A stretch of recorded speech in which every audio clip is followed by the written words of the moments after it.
Hi besties! Welcome back to my channel. And for those who are new here, hi! I'm Candy from the Porkchop Bun, your best friend in Macau.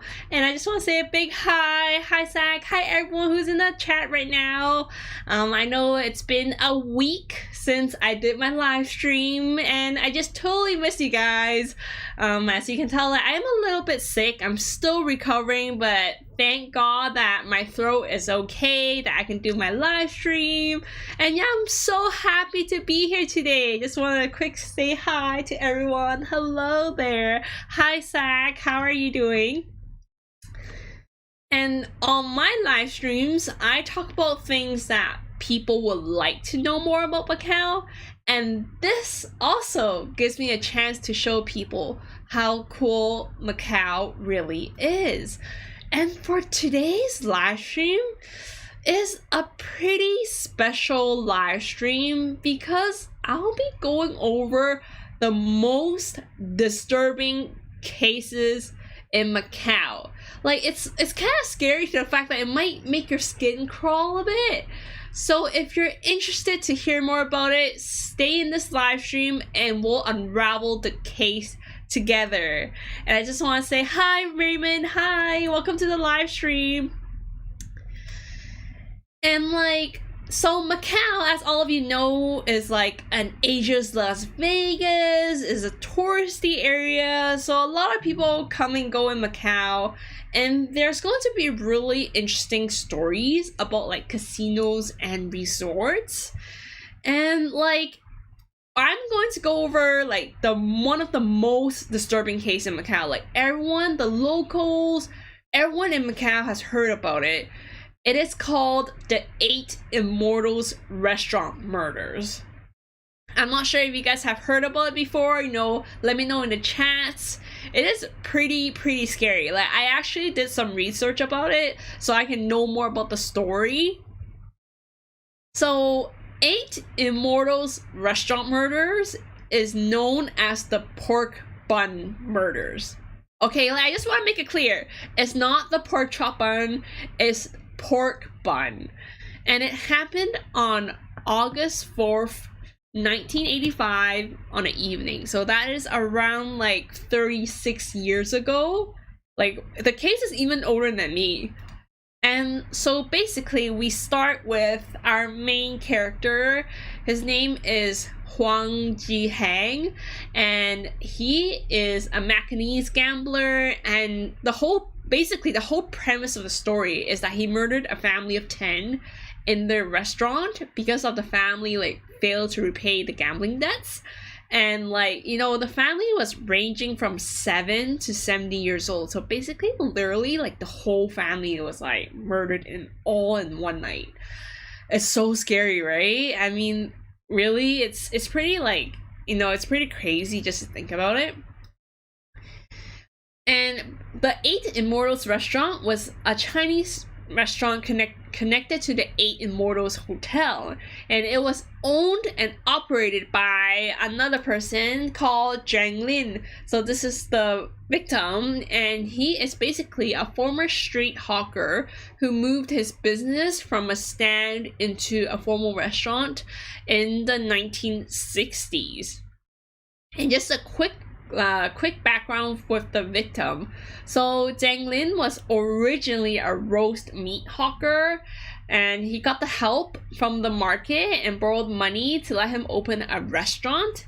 And then he married his wife, and they have 4 daughters and 1 son. And according to the neighborhood, Zhang Lin is really honest and popular with the neighborhood. But his wife is addicted to mahjong and often goes to the casino. The victim values money very seriously. I guess he's money oriented guy. Kind of I'm assuming it's a business person. Have to don't spend it all kind of type. But I do have conflicting resources on this. So here I just mentioned that Zhang Lin is really a honest and popular with the neighborhood, and he really values money, and only his wife gambles. So that's one of the stories. And the second story is that, like, you know, Jang and his wife were heavy gamblers. So it really, like, you know, there are conflicting stories. We'll never know. So there's one story that, like, you know, only the wife is gambling, and then, like, you know, the other story is like both of them are like heavy gamblers. And the restaurant was a financial success. And it's like it turned out really well. It turned out really popular. And you know what? Let's talk about the murderer Huang Ji-heng. Let's call him Huang, just for easy reference. So Huang was born in China before immigrating to like Hong Kong in the 1970s. And then in 1973, he was involved in a dispute with another man who owed Huang money, which resulted in murdering him, the other man, and then he fled from Hong Kong to Guangzhou. So this guy already has like a murder background, okay? He literally just like a one person, because he owed him money, and like he just like escaped to like Guangzhou kind of thing. So like this guy already like has a little bit of problems, okay? Like really. Because, like, you know, if he killed once, then he's gonna do it again, okay? So this guy already has, like, a murder, like, background. And then, while in Guangzhou, so he escaped from Hong Kong to Guangzhou, he burned his fingerprints in an attempt to avoid being linked to the murder.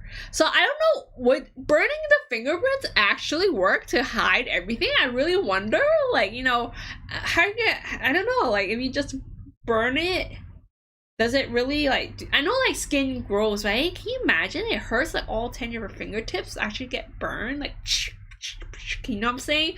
Like, how are you gonna work and stuff, right? Especially like when you have to touch water a lot, like you have to wash your hands or shower, whatever it is. I don't know how he did it. I'm not sure if it even works, to be honest. Like, I don't know, I just feel like even imagining right now that like that, you know, just burning the fingerprints, oh my gosh, it's just in my head, that's really painful, and the aftermath of it, like, I don't know about you guys, but like, it's just burning your fingerprints just to avoid this. Like, I'm not sure if it's worth it, to be honest. Like, you know, I would just like wear a wig or something and just like call it a day. But yeah, so burning fingertips, guys, back in the days. So after he lived in Guangzhou for several years, like Huang married the daughter of his landlord. You know, so the woman's family was really like disapproved of the marriage. So like, you know, the couple was like, you know what? Bum it. Let's just flee to Macau. Like, let's go. We don't care about family. Let's go to Macau. You know what, to be honest, like, for these kind of love stories, I really appreciate it, you know, especially like they don't really care about what other people think, and they really just love each other, and they just go and just flee. I thought that's, you know, that's really strong, loving relationship. And then when they're in Macau, bing bing bing, you know, Macau is local gambling scene. Huang became very involved, and then he became friends of the victim. Oh no, the Jangs.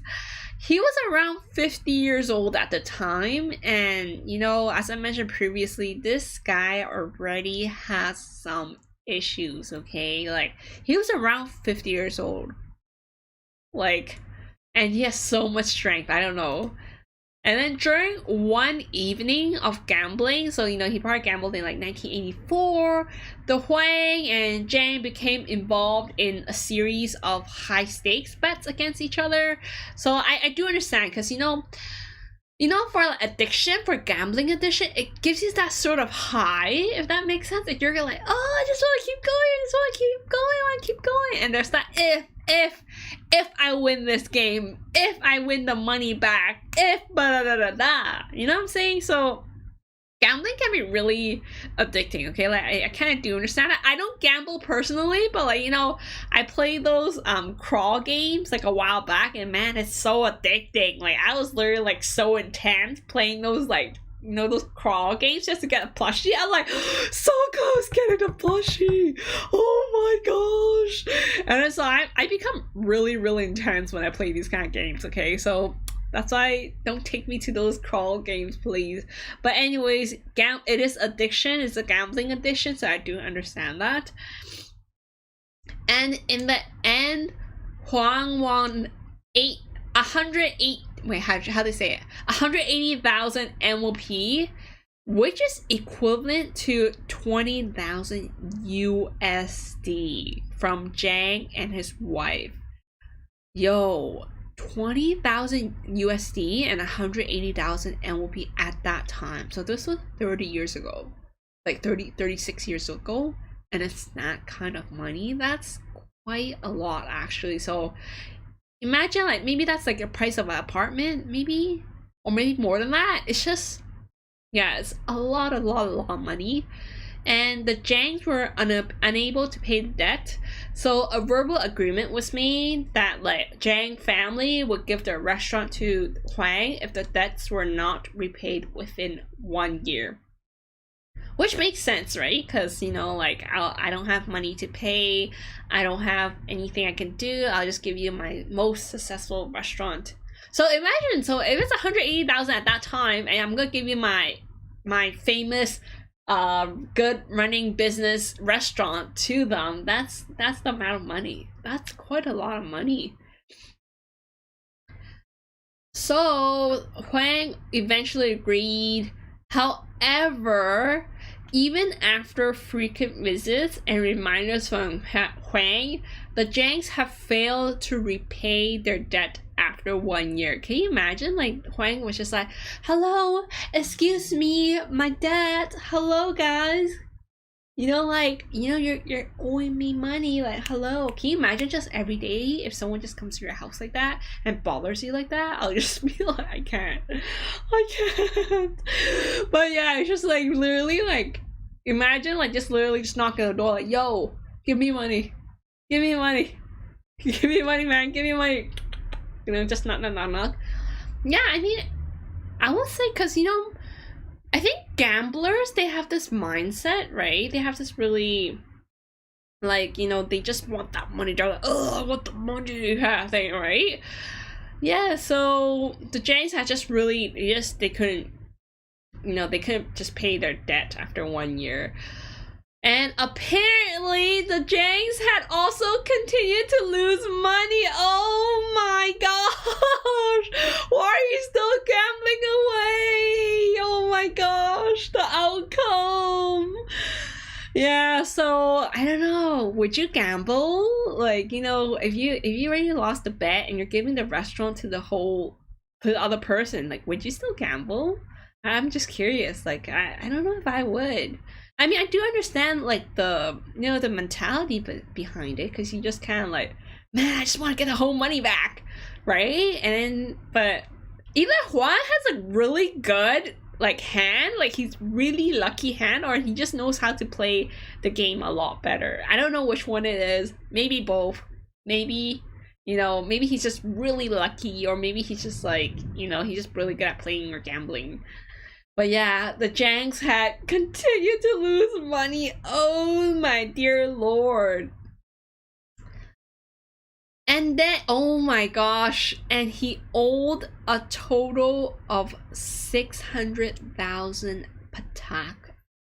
600,000, guys.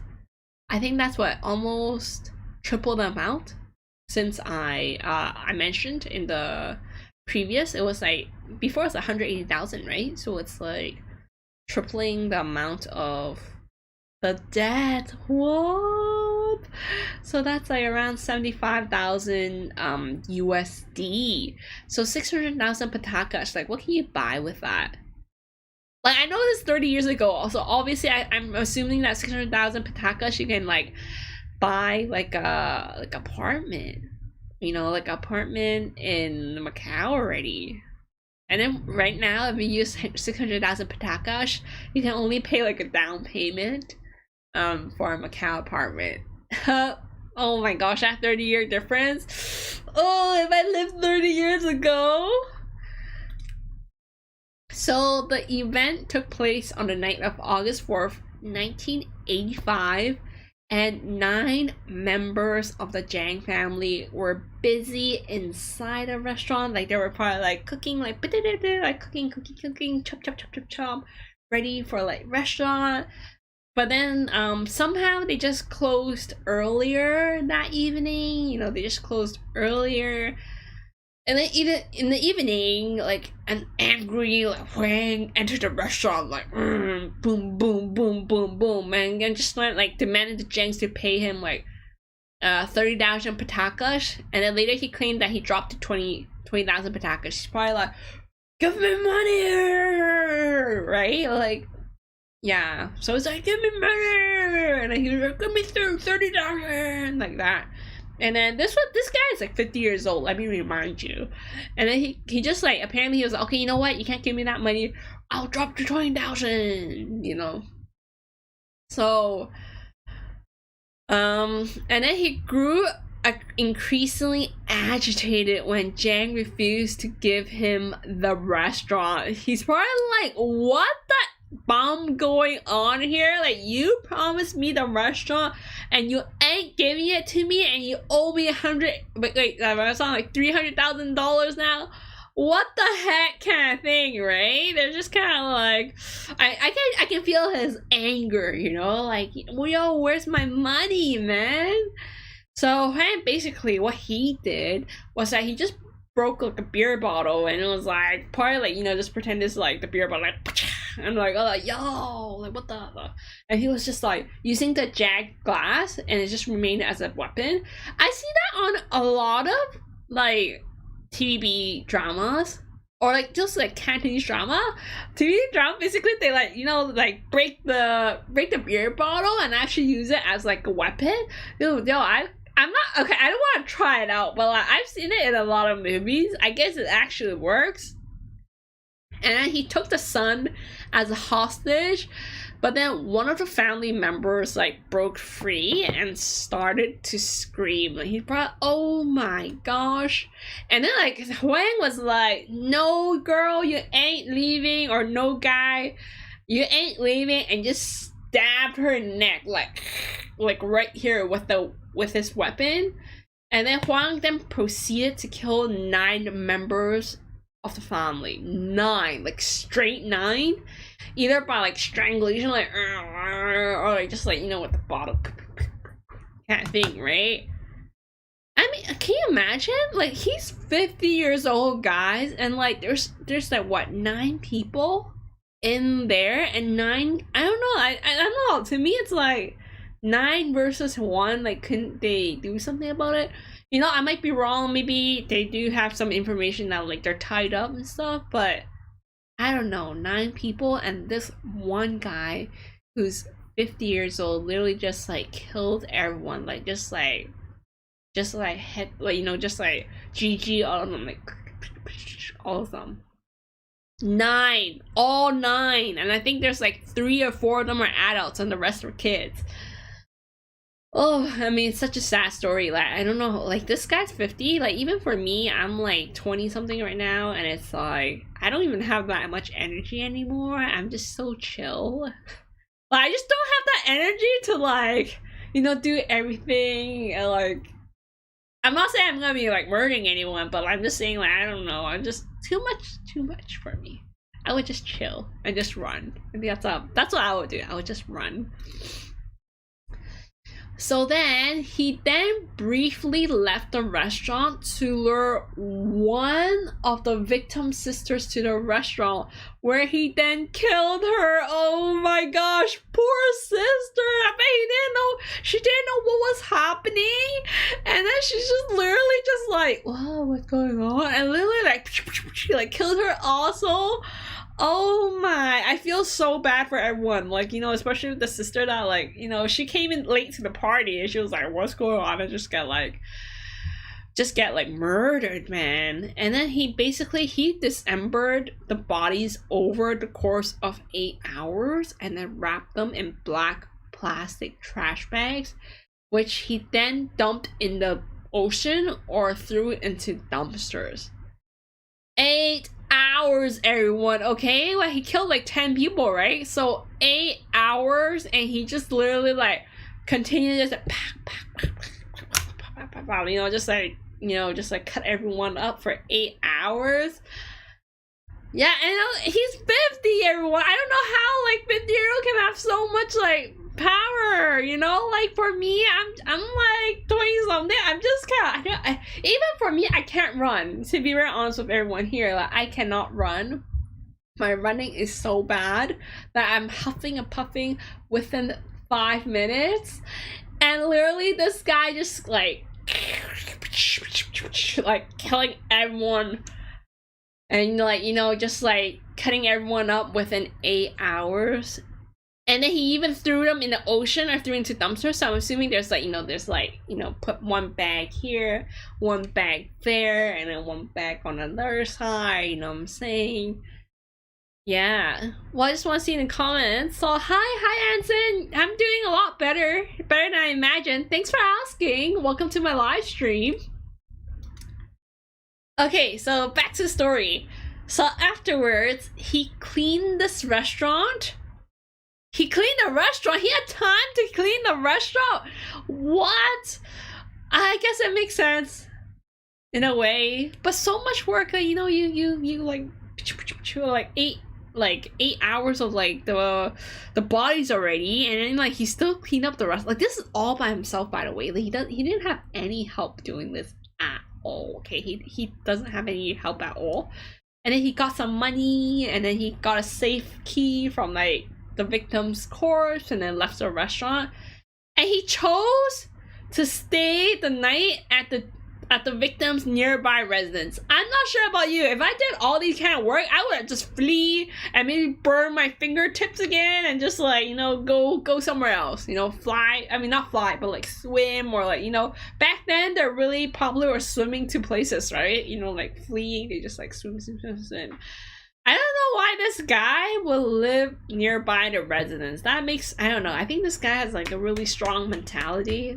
Really, like I wouldn't be able to do it after murdering everyone. If I murdered everyone, I'll be like, oh my gosh, like, I gotta run. I gotta run. That's gonna be me. I'll be like, oh my gosh, like, I gotta like escape, boo. I'm not gonna stay here and do all these kind of stuff. I'm not going to wipe out the whole restaurant, murder like 8 hours and doing all these kind of things. Okay, I would just like peace out, everyone. I get the money. I'm gonna pack my things. I'm gonna peace out. So I think this person also has some like anger management issues or anything like that. Cause he already murdered one person previously before Jang, right? And then like he literally killed 10 people with like not a blink of an eye, probably. Sort of like, I don't know. I wouldn't chop the body up too. I would just throw it in the ocean. No, I wouldn't even. That's too much work. I would just left it on the scene and just left. Yeah. So Anson said that. Okay, let me look at the comments first. Anson said that he has heard this story. Now I'm telling you, this case is a very popular case in Macau. So almost everyone has at least heard about it. And no, I did not watch the movie. I didn't watch the movie yet. But maybe I should after I do this live stream. And yeah, so the next morning, a delivery truck driver, so he's like the guy that was like delivered goods to the victim like a previous afternoon. So he has seen the victim a day before, okay? And he found the restaurant locked with a note on the door stating that the restaurant was closed for 3 days. And then the delivery man was probably like, what the heck? Like, I just deliver food. And how come, like, you guys never told me that you guys are going to close for 3 days? That's pretty weird, right? So the delivery man was, like, really confused. And he was just, I just saw them yesterday. Like, where did they go? So he visited the Zhang family home, where the murderer answered the door, and he told the delivery man that the Zhang family had left on a trip to the mainland. What? So this guy lived at like that person's house? That is just so insane. Like, the delivery man was just like, what's going on? And, open the door and you see like, when you eventually found out it was the murderer. Can you imagine? It's like, oh.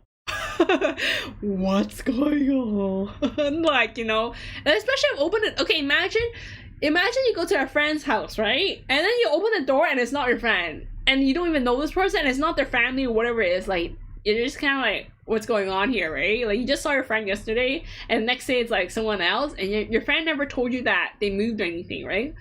I would be pretty scared at this situation. I'll be like, what? Like, you know, if I was a delivery guy, I'd be really scared. So then, on August 8th, like a few days after the incident, a swimmer was like, swimming, you know, just somewhere.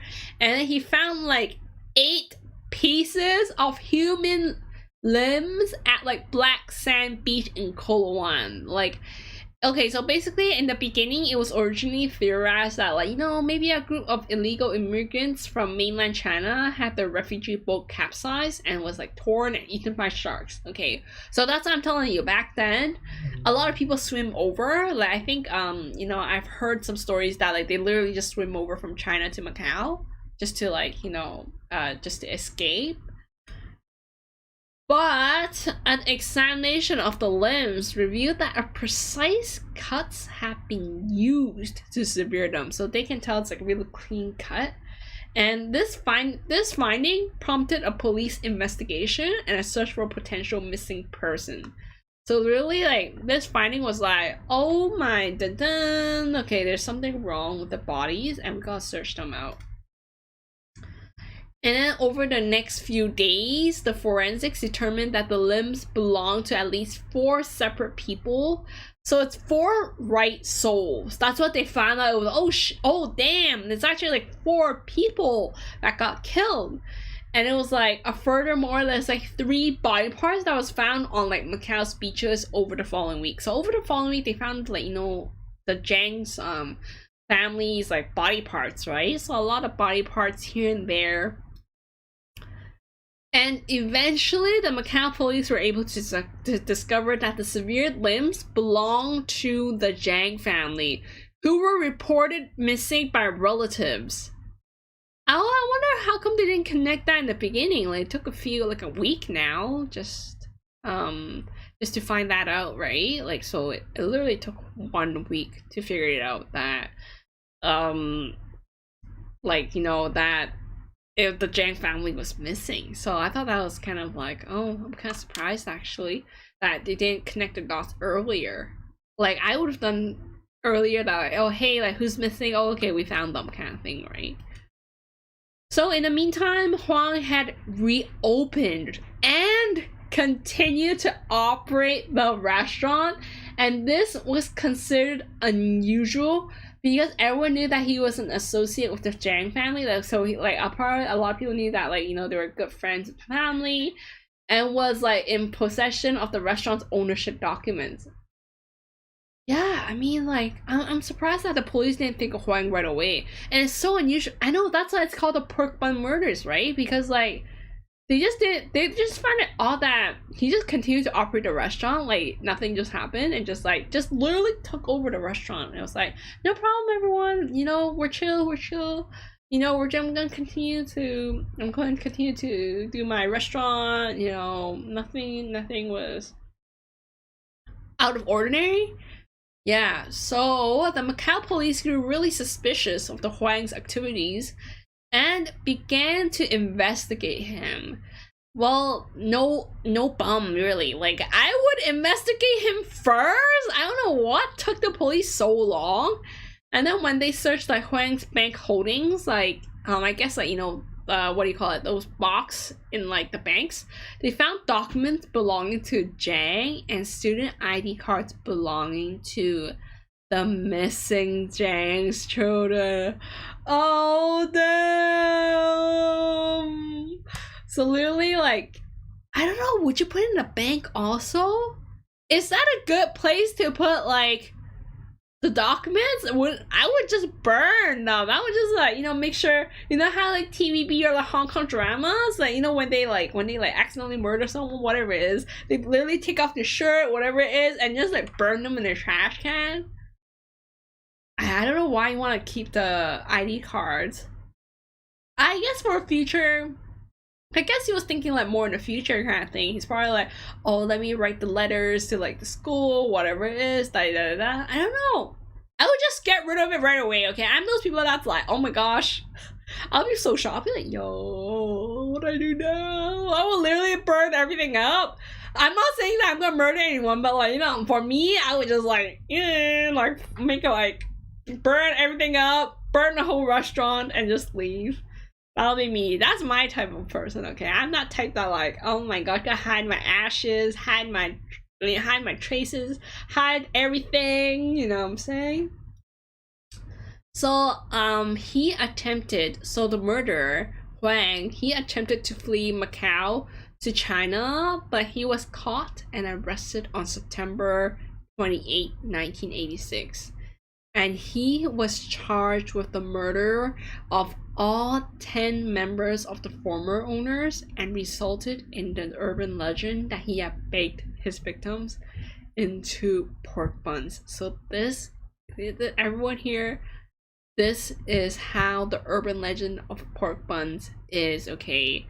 Literally, because that he opened after 3 days and pretended nothing happened and literally just like chopped everyone up and continued to operate the business. Everyone's like, oh my gosh, did I eat the food? Did I eat the food that he chopped? You know, maybe a little finger was stuck inside the pork bun.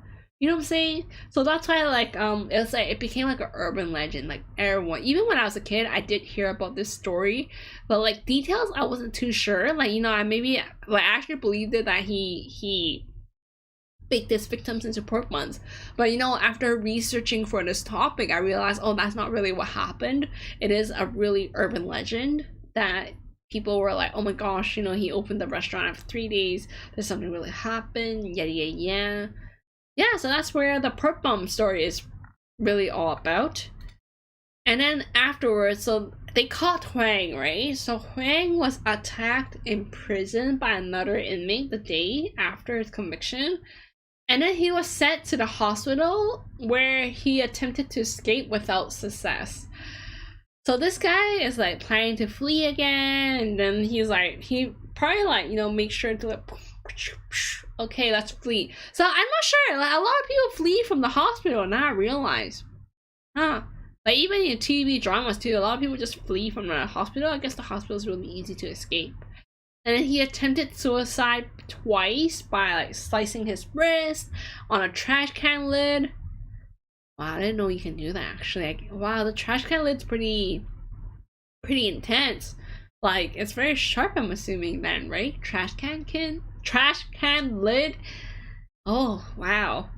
It's like really, you know, really clean cut then. And then after I guess he succeeded committing suicide. So after his death, like, he was left with fingerprints linked him to the 1970 murder of Hong Kong man. So which I mentioned previously that this person did murder someone in Hong Kong before he fled to China and then to Macau. So, and he burned his fingerprints. I'm telling you, oh my, he burned his fingerprints, right? And I that's what I mentioned previously. Does it really work? Burning your fingerprints just to hide your like identity? I don't think you can burn them. Like, as in, like, what I mean that like you can burn your fingerprints, but then you're going to have similar fingerprints. Like, it's your DNA kind of thing, right? Maybe, like, you know, it'll be a little bit different going throughout the years. Maybe, like, you know, obviously, you know, we're gonna grow out white hair, something like that. I'm assuming it's the same thing for like fingerprints also. Yeah, so I'm not 100% too sure about that. If you're like, let me know in the comments below if the fingerprints actually caused anything. But yeah, like, after Huang's arrest, the restaurant was immediately closed and seized by the Macau police. And today, the former restaurant and apartments above it are part of Victoria Hotel. Oh, so scary! So Victoria Hotel is like in the Hak Sha Wan area, from what I know. But yeah, I mean, I wanted to show you guys some pictures. So yeah, the case got really popular that it became a movie. Actually, it came out in 1993. English is called The Untold Story, and here, as you can see here, this is the poster. Wow, this actually like a really old cover. Let me see if you can see it here. So this like really old cover, and basically this is a story, and this is Anthony Wong, a really well respected Hong Kong actor doing this.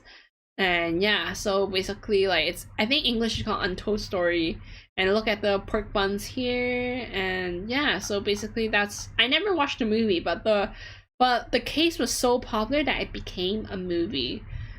I know, it's really disturbing actually. A lot of Macau people do know it. And yeah, so this is the movie poster right here. As you can see, it's this is the poster for the movie, Anthony Wong, and it has pork buns, the urban legend of the pork buns kind of thing. And let's show you, like, you know, so this is actually Huang. This is Huang right here wearing glasses, and when he's like 50 years old. And this is a restaurant on the top right corner. It's called Ba Xin Fan Dima. It means 8 Immortals, directly translated, and it's very popular.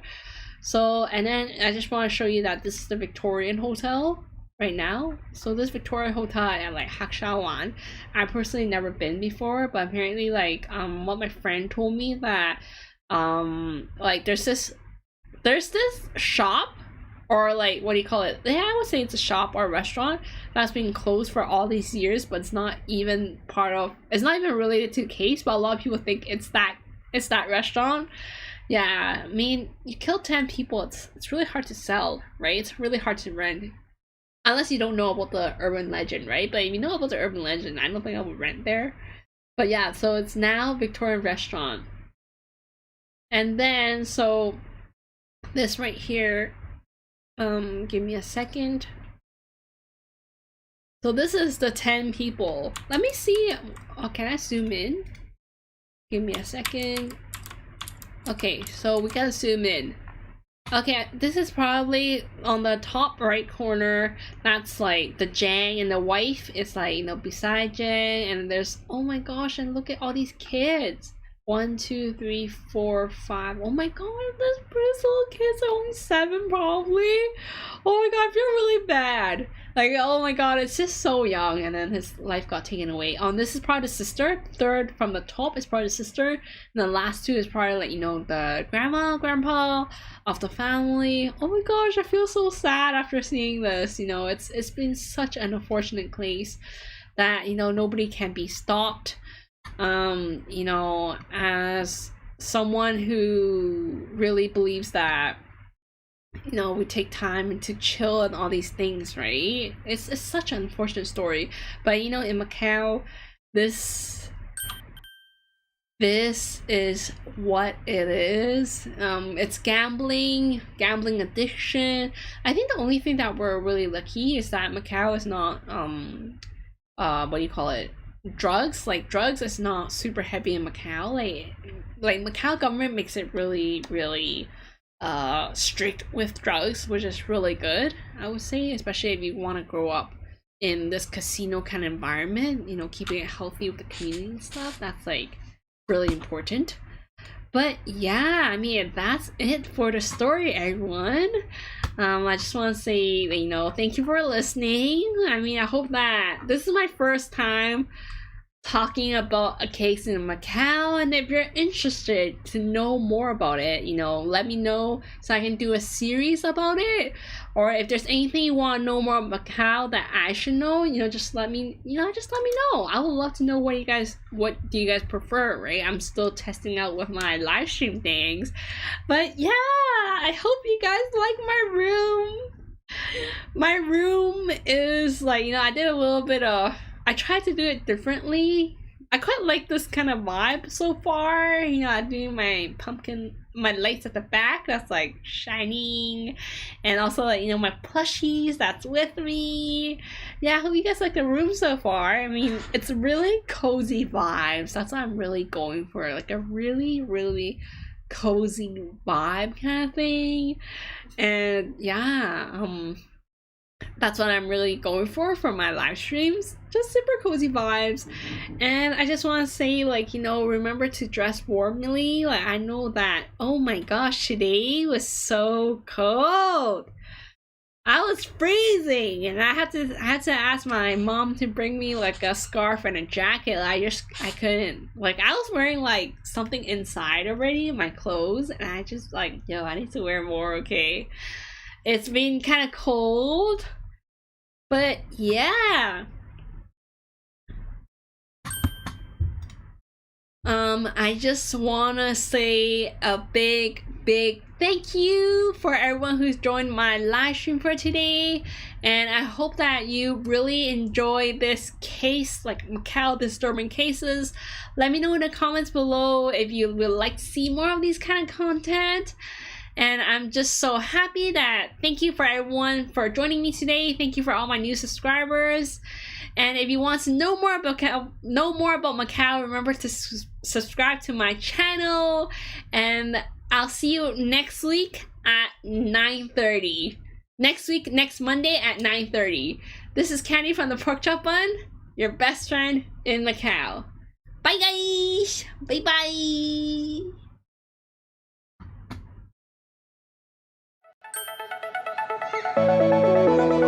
bye!